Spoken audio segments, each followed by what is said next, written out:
business. Half of our audiences are female.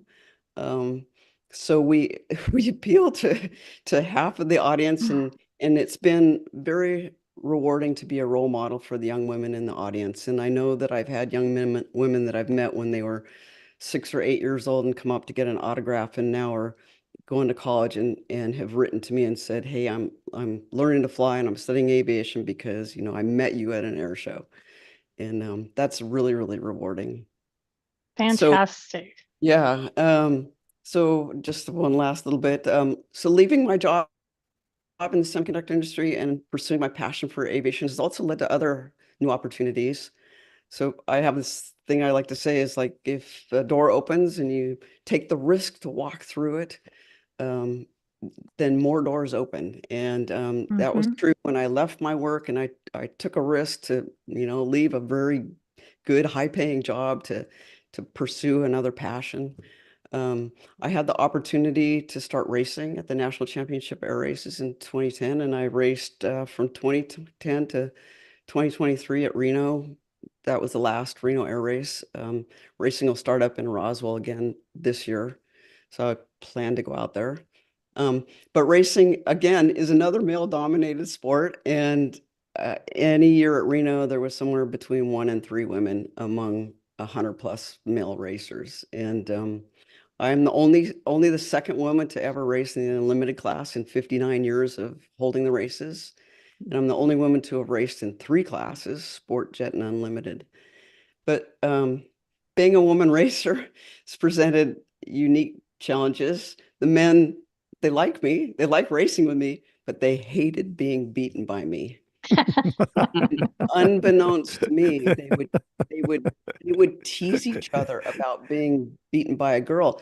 And that really hurt my feelings when I found that out, because I kind of thought I was just another guy.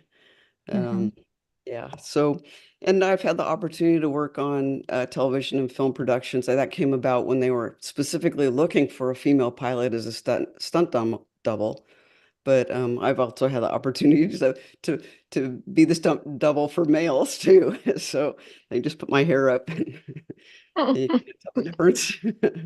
Very good. Yeah. And so I guess, and I've had some other opportunities like providing escort for Predator drones and that kind of stuff in the National Airspace System. But it's been a really fun ride. And I guess I would have to say to all the ladies out there is, you know, uh, go out and follow your passions, and don't be afraid to take risks. And you don't have to be one thing in your life. You can change careers and be successful at it. So Thank, that's my story. thank you, Vicky. I really appreciate that. Rebekah, would you like to go next? Absolutely. Thank you. My name is Rebekah Knaster. I've been in the aviation industry for over 10 years, and it's been quite a ride. I started working with Emirates Airline, was based in Dubai, before I eventually launched my own aviation marketing agency, Becks and the Jets. Beyond running the agency, I also served as the marketing chair for South Florida Business Aviation Association. And recently, I was honored to receive the MBAA scholarship for continuing education. My background is in international business and marketing, which has been a perfect mix for what I currently do. That's it. Very good. I love it. Gretchen, would you like to go next? Yes. Hi, I'm Gretchen Braley, Vice President of Sales and Acquisitions for Dallas Jet, which is a private jet brokerage company. I've been in aviation my whole career. I was inspired, I'd say probably in middle school, by both my physics class and Apollo 13, the movie. And so I decided to take the engineering route. I always was strongly preferred math, science classes. And so I went to college for aerospace engineering. I took a couple of internships with NASA while I was there on the space shuttle program. And my first job out of college was in defense with Lockheed Martin. At the time, they were just starting to build the F-35 Joint Strike Fighter. And so I wanted to go down and work at the aeronautics plant and help build the aircraft. So I started out in production on the F-35 and then eventually moved into business development. where we sold/competed for business with foreign militaries. And I did that for several years and loved it. I was the head of Asia Pacific F-16 business development. And then we had our twin boys about 9 years ago. And so my pivot into private aviation is actually because I am a woman and because I wanted to be more present for my children. At the time, I was traveling to Asia 1 or 2 times a month, and I wanted to be more present. So I took a couple of years off. And then I met the owner of Dallas Jet at an event, and we started talking, and he pulled me in to work for their company as a private jet broker. And so it allowed me to kind of fulfill my passion and expertise in aviation, but more on my terms with a more flexible schedule, and being able to be more present for my children. So that's how I got into private jet brokerage. Very good. Andrea, would you like to go next?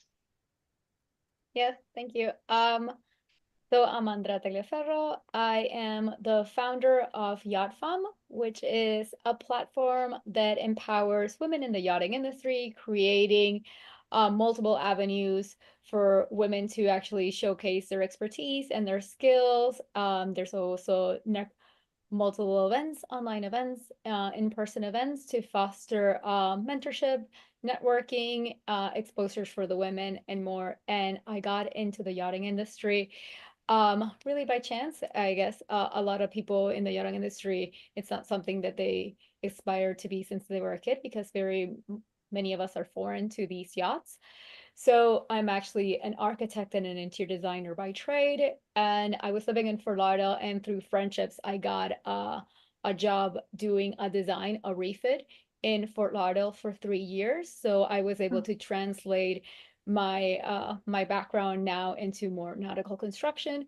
And after 3 years, because of not loving the work environment, I pivoted into digital marketing, teaching myself how to do digital media on my own. And when I felt confident enough, I made the switch. And that's when I learned how to create a digital space and a digital stage that was my own. And by making it my own, I was able to uplift women by giving them the mic and the platform and the spotlight. So that is at least the background of Yacht Femme. I'm also for Beatlibrary. So chief marketing officer at a tech startup where I focus on data marketing, user acquisition, and retention. So I actually split my focus between those two worlds. Very good. Thank you. Kathy. All right. Hi, I'm Kathy Oberbroeckling. I'm CFO for JetAVIVA. We are also a private brokerage firm. I started my journey in business aviation 12 years ago, and it was also by chance. I'd worked public accounting for several years, and I had someone approach me to help somebody that had bought a business. I knew nothing about airplanes. And so it was a local brokerage here in Kansas City and selling mostly like pistons and turboprop aircraft. And I started out just as a contractor, just helping set up their accounting system. And it kind of turned into a permanent thing. And I'll say I definitely was bit by the bug. I mean, I was at an airport, I'm watching planes come, go. I have boys, they're loving it. And so about 3 years in, JetAVIVA acquired us, and I became part of a much larger team. And then we grew from there to acquire even one more firm. I was probably one of our first leaders, I will say, on the JetAVIVA team, a female leader. And it's been quite a ride because we have been very male dominated here. But for those of you that don't know us, our CEO is now female and she is dynamic. And I think that has helped tremendously, at least the women on our team for sure. And she represents us very well. think in addition to just my role as CFO here, I also wear the hat of human resource manager. So it gives me that opportunity to sort of interview and kind of have that personal touch point with not only our team members, but interns that we have or people that are just looking for guidance. And I really enjoy that. So I'm also part of the IATA Foundation board and their university student relationship committee. So another opportunity just to give back and also to help others kind of move forward in this industry. So super blessed to be here. Thank you, Marcella. Perfect. So after hearing all these incredible journeys that you ladies are amazing, all the different places you've been and the things that you've done. And you help shape the success in aviation and marine, as far as I'm concerned. So, but as we celebrate the individual achievements, it's also important to look at the bigger picture. How the industry itself is evolving and what opportunities lie ahead for women. The aviation and marine sectors are constantly shifting with new technologies, policies, career paths emerging. But where do women currently stand in the industry? And what trends are shaping the future for the next generation of female leaders? So let's dive into some key industry insights. I think Marcella has our slide up here. So kind of what I'd like to discuss in this, and I'll just let my panelists just come on and you can add whatever you would like. The trends, the challenges, the opportunities within the industry. I think, Kathy, you touched on one of them. You know, I met Emily before she started working for JetAVIVA. I mean, and I remember when I met her, and then when I went to an MBAA trade show, and at that time she was not, she wasn't the CEO yet, but I mean, what an inspiration. Yeah. And if when you look at all these different things and the trends, I think you're seeing the trends change. If you guys want to add to that, but you're seeing more women involved in MBAA. That's one thing. More of the speakers are women, I've noticed. And so what are some of your, Marcella, I don't think we don't have all crossed and your face is now on the bottom. Yeah, I know. Okay. So what are some of your takeaways as far as the industry and the trends and the way things are going? I don't know if this is for everybody, but if it is, Yes. at least in the yachting industry, and women make up 2% of the global maritime force. In yachting, it's over 90% of the leadership roles are taken up by men. So even though these are still our stats, there's definitely a huge movement of organizations popping up that are focused on helping women raise to leadership roles by increasing their visibility, by opening spots, by creating membership, mentoring opportunities, networking. So the women that are starting out are uplifted by leaders as well. And now we have seen this took a long time, but now there's other companies and associations that want to be partnering with these associations, and not if that's their goal, like shipyards, law firms, they see the value of having women being represented and being related to these topics. So for that reason, there's a big shift coming, and I'm happy to say that there's actually room for multiple organizations that are pushing through, because through different strategies and avenues, all us working together, we're slowly moving the needle, but it's a really long road that, at least in the maritime, we have ahead of us. So that's just my 2 cents So there. I also think that the more successful women there are at top levels, like the women on this call, the more it gives younger women the idea that they can go achieve those things. I think there's a tremendous opportunity. It's just that we have to believe in ourselves and because we do have unique challenges as women, right? Because we are the caregivers of children in our family, and but I think that we've been seeing more and more women in high level positions over the years, and And I think that it will only continue to grow as women realize that they can achieve those things as well. I completely agree with that. One of the things that my father instilled in me at a very young age, because he only had two daughters, and we weren't only because he told us, not only can my daughters hunt and fish like your sons, but they also can bake me apple pie. So, but he taught me there's nothing you can't do as long as you set your mind to it and give it 150%. And that's what I grew up with. And so I encourage the young ladies that are here, there's nothing you can't do. All you have to do is put your best foot forward and find a mentor, find somebody that's doing what you want to do and start following them, because that's how you're going to get where you want to be. Don't you think the mentor doesn't necessarily need to be a woman? No, it doesn't. I mean, and a lot of times men can be your greatest champion in helping you get there. So I think that can be super valuable. Yes. Yes, definitely. It's been in my career. Yeah. Mine as well. So, but you need to find someone who's doing what you want to do and is successful in it. And most of those people, they'll help you get where you want to go.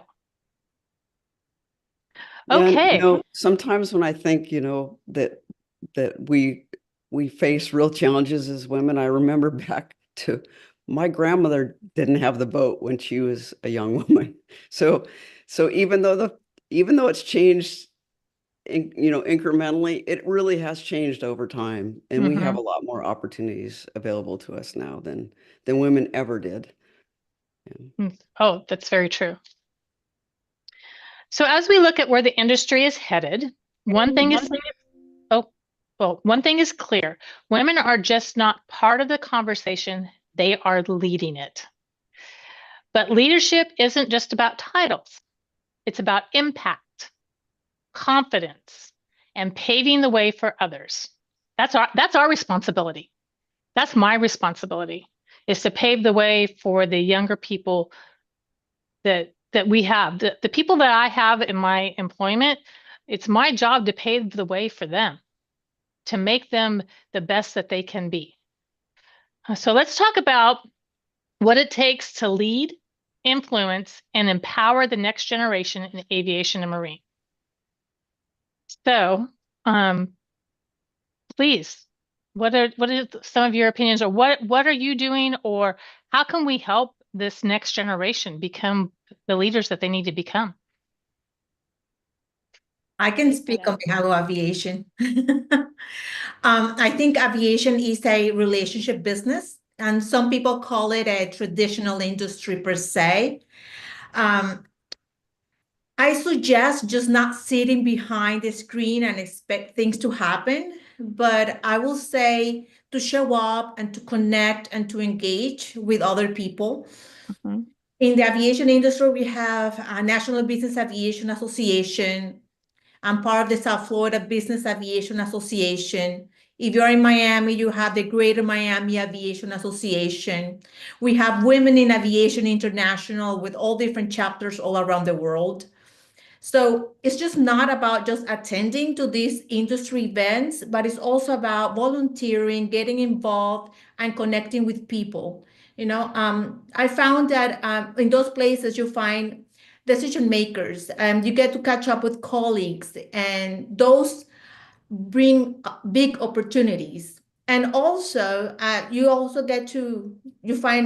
personally find a lot of young women in the and I try to make them feel comfortable in these events. Although it's male-dominated industry, as what we had said before, it's important that I think we can build each other and create a space for more women to step in these leadership roles. Yeah, I agree with that. I think networking is probably the most critical thing that we as women can do to advance ourselves in this industry. I think not only from creating opportunities, but also educating younger women on the professions that you can seek out in our industry, because a lot of them are unknown.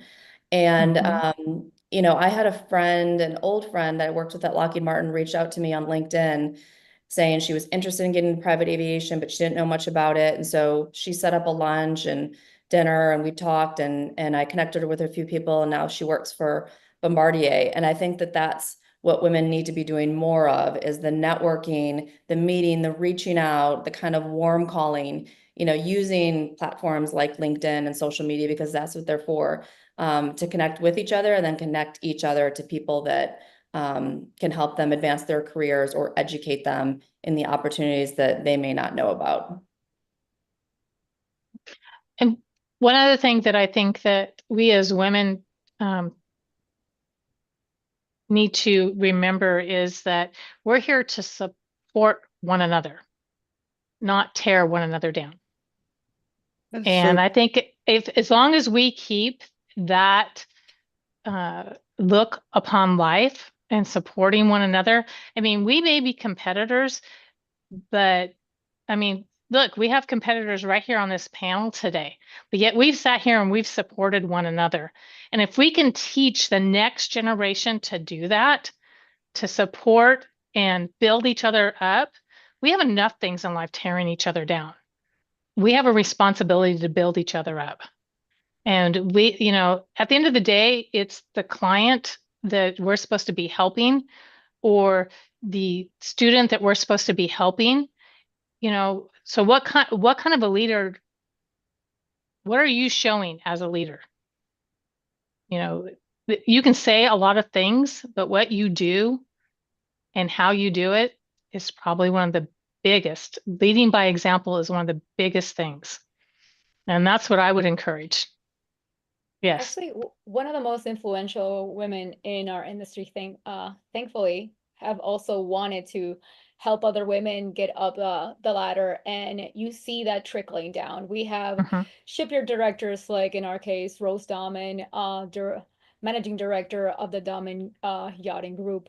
And she fosters not only in her organization to help other women and actually just collaborate, regardless actually of gender, but she also creates networking events for the women in the industry. And having that from one of the biggest leaders in the industry does set the tone for other ones to open their doors. I am unfamiliar with aviation, but I can tell you, at least in yachting, it's very exclusive, and people are very gated with their knowledge, their relationships. Entrance to an event that will help you further your expand your network and so on. So when they are showing how they can be open and they're lending a hand and uplifting a smaller organization, you can see that being a ripple effect. So if we can have the ones, and we also have people that don't know their leaders, but a lot of people are looking towards them. So once they actually realize that we're actually all looking at them, and they start changing so they can lead by example, like Jullie was saying, we are seeing that taking effect, at least in our industry. Very good. So did anybody else, or did anybody in the audience have anything that they'd like to add to this?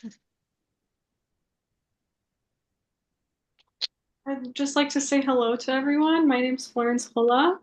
I am a certified flight instructor in Canada, so pretty far away. Wow. Yeah, but just wanted to say hello to everyone.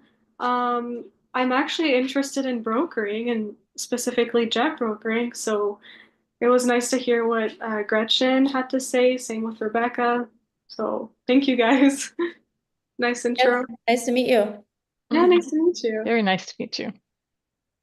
Yeah, I'm happy to be on here. It's nice to be able to meet so many people and just talk about aviation in general. Great. Great. So as far as when it comes to professional development, leadership does open a lot of doors, but continuous growth is what keeps us moving forward. If you're not learning, you're going backwards. So I am continuously setting the standard for the people here in my office by reading. I read a lot of books. I go to a lot of leadership classes, and I bring all that back with me to teach it to my people, and just to be able to share that. So if there are people on here that are looking for somebody that would like some help, that is something that I truly love to do. So Marcella will give you my email address and you can connect with me that way. But I think as leaders, we have the responsibility to continue to build our knowledge and our education and our skills as leaders so that we can properly lead the people that are underneath us. I mean, I can imagine, Kathy, you work for a large organization. So, you know, you have a lot of people underneath you that you have to train and keep going and, you know, and get all these things done. So what are the things, practical ways can you think of, any of you ladies, think of how we can achieve these things?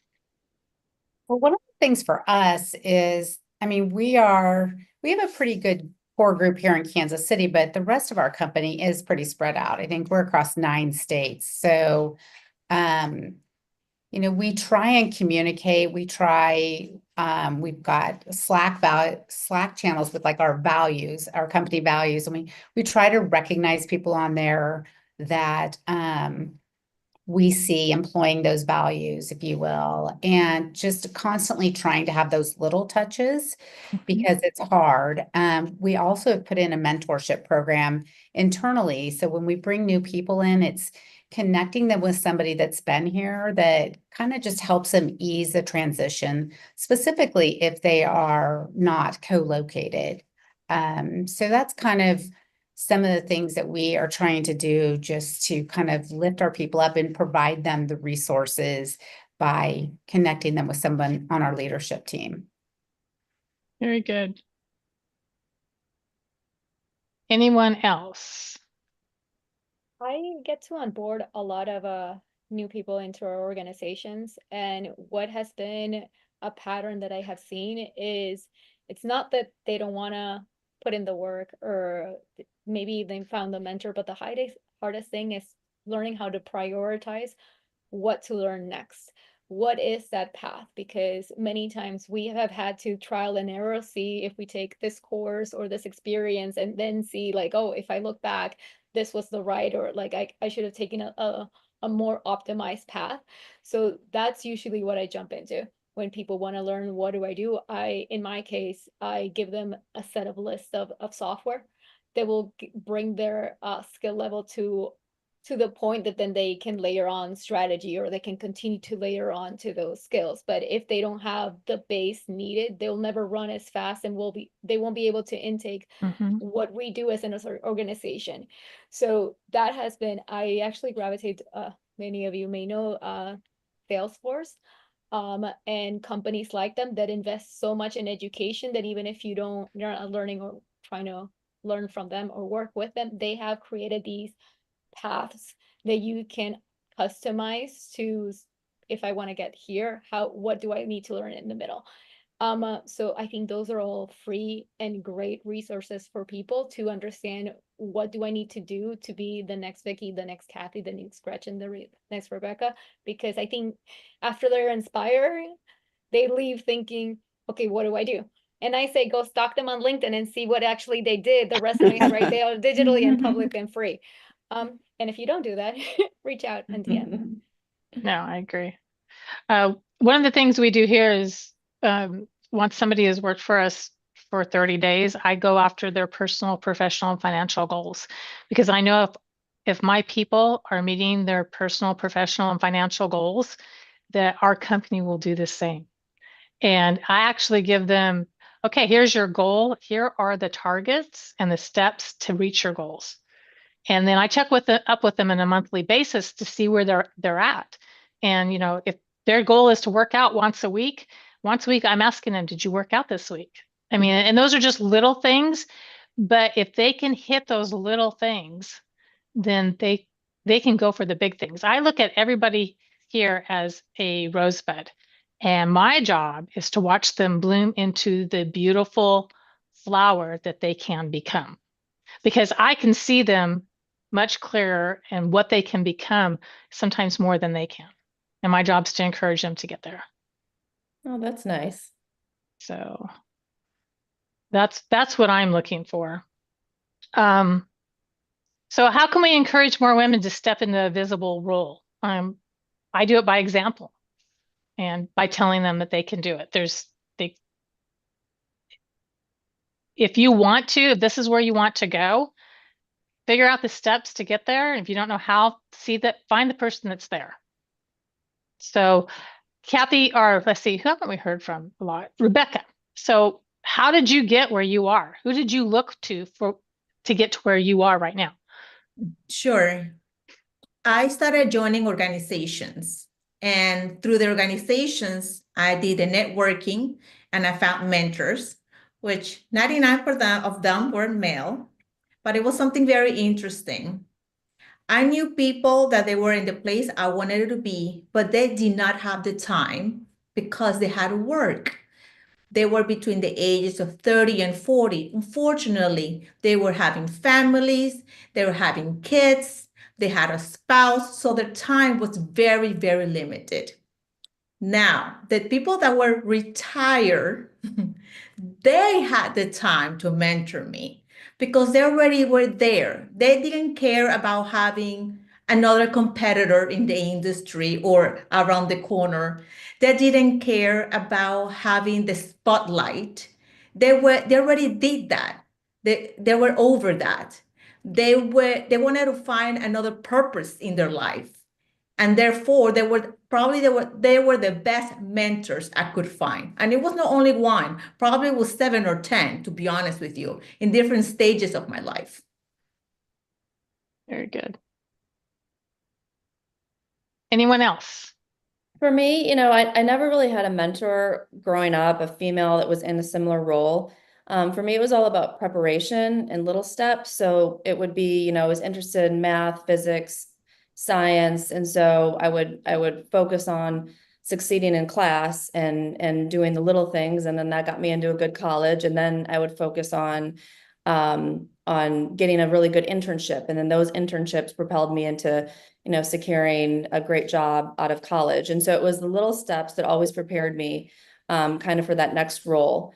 And, the other thing I'm passionate about too is showing younger women that if they choose to be moms, that they can continue to succeed and climb the ladder on their own terms and making decisions that are best for their family, while also taking leadership roles and accomplishing the goals that they need to be, to succeed for the company, but also being able to step off and say, I can't make this, I can't make that, but I will make it happen on my own terms. And I think that's really important for women because if they do decide to be moms, they have a unique set of challenges. And so they have to learn that to set their own boundaries. I think that's so true. When I grew up, I remember my mom telling me you can decide between having a career or having a family. It was only like a choice of one or the other. But so many years later, Marissa Mayer came along and was CEO of Yahoo, and she had a family, and it was very visible. And I was like, oh, yeah, we could do both. Wow, that's really cool to have somebody who's an example of doing that. And I think as women, we have very unique challenges with the whole family caregiving thing. You don't see a lot of professional pilots, not airline pilots, but like corporate pilots where you're gone randomly for a long period of time that are women because it's hard to manage a family life with that. And so I think the more role models we have, the more young women we can encourage to step into larger roles or different roles that they might not think that they could do. I agree completely with that because like you were saying, you grew up not thinking you could have both. So you didn't think to reach for that until you saw an example of somebody who can have it all and do everything that they want. So I think that really instills confidence in yourself, seeing somebody else who got where you want to be. And now you're like, well, that's attainable for me. I can do that. So. It's so important. Very good. So these are some of the recommended resources. Mine is the first, Natalie Dawson. She's quite a bit younger than me, but she has this book and then she has one other one out. You need to read this one first before you go into the other one. But if you want to know how to run a business, and she also does podcasts, it's called Business and ... by Natalie Dawson. She knows how to put a business together and how to make your people succeed within your business. And whenever I'm looking for something else, she's the person that I go to. So that she's kind of like my mentor. She's definitely someone that I even get to talk with her on occasion when we're at the same different things that we go to. We also have the Broken Rung, and then of course our very own Andrea, who has her own podcast, and she has some wonderful speakers on there that can encourage young ladies and women how to inspire us to become the best version of ourselves. So, and I know that also Marcella is going to put some things in the chat for this. And the last thing, ladies, is what legacy do you hope to leave behind? So I'm going to start with mine. Is my legacy, I have 3 children, and what I wanted to teach them was to be independent. One of them, my youngest one is my daughter, and to teach them to be independent and to be able to succeed in whatever they set their mind to. And she is a 5'2" redhead and she is a force of nature. And I am so proud of her because she is at the top of her sales game right now in the industry that she's in. And she's 26 years old and has the world by its tail. For me, that's the legacy I want to leave behind, not only to her, but the young ladies in my office, because now the young ladies in the office are the same age as my children, which is kind of scary sometimes, and I take them on as my children in a way, because I want to see them succeed. I want to see them be the best versions of themselves. And that's the legacy I want to be behind, that there's nothing in this life that you can't do when you set your mind to it. That's the legacy my father left to me. And that's the legacy I hope to leave the lives that I get the opportunity to touch. Because trust me, being a mentor or touching somebody's life is an opportunity. And you should never, ever not take those opportunities. So, my panel, what legacy do you want to leave behind? So I'll start. Jump in if one goes. Go ahead. I'm at that age now where I've started to think about legacies, because I'll be retiring from air shows in a few years probably, and I think my legacy will just be the young women that I've inspired to follow their dreams, learn to fly, pursue careers in aviation, or whatever they choose, but to choose to follow their dreams. And I guess I'd be happy with that legacy.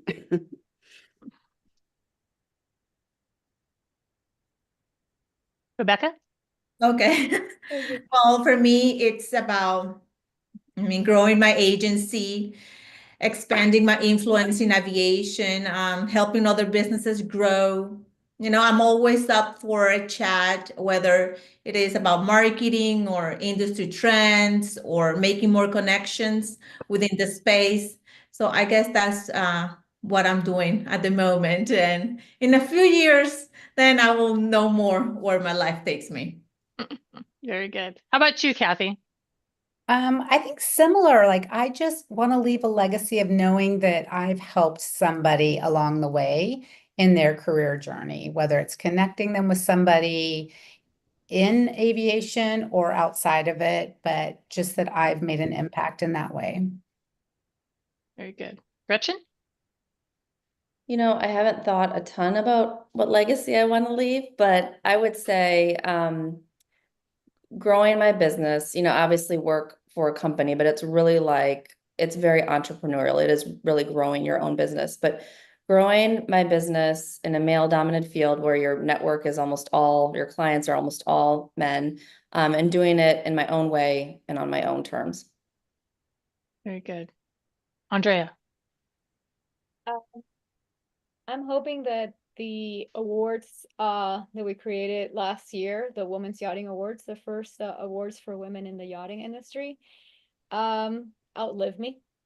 And then they become a prestigious award that actually propel women to push themselves to win it and become something that actually moved the needle. It would be amazing to think that it did help in some way to represent more women, to have them strive for greatness, and then every year for them to have a center stage in even our calendar, our nautical calendar of the year. So that would be what I'm hoping to achieve.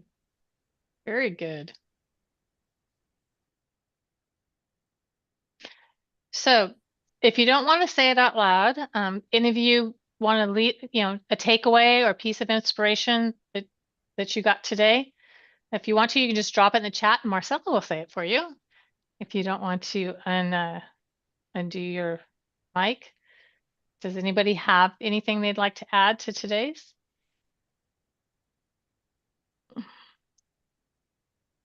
Well, if not, I know how busy, I know what kind of industry that this is. And these ladies, not only did they do today, but they took time out last Thursday and Friday so we could do the run through on this. And I know how that time is one thing that you cannot buy. And I really, truly appreciate your time, because what you have given and to give back to this, and we will make sure it's sent out to people that weren't able to come today, but I truly appreciate your time. Thank you for having us, Julie. Oh, And it's no problem. yeah, it's been a pleasure again to meet and kind of get to know all of you ladies. So it's really an honor. Yeah. I agree. Thanks for letting me bother you all many times. Yeah, Marcella does a great job with that. So I think, is that it, Marcella? Did I do everything I was supposed to? You did. And Joanne says, thank you for the webinar. Fantastic. So if there's nothing else, I'm going to go ahead and end our webinar. And I hope to see each of you ladies at some different thing. I know I will see Andrea in May or June. Yeah. Vicky, I will probably try to make an air show. And the rest of you, I will see you at something, whether it's MBAA or something else. But let's keep in touch. And I look forward to possibly working with some of you. Okay. Thank you, Thank Julie. you. Thank you. Great. Thank Thank you. Bye, you. everybody. Bye.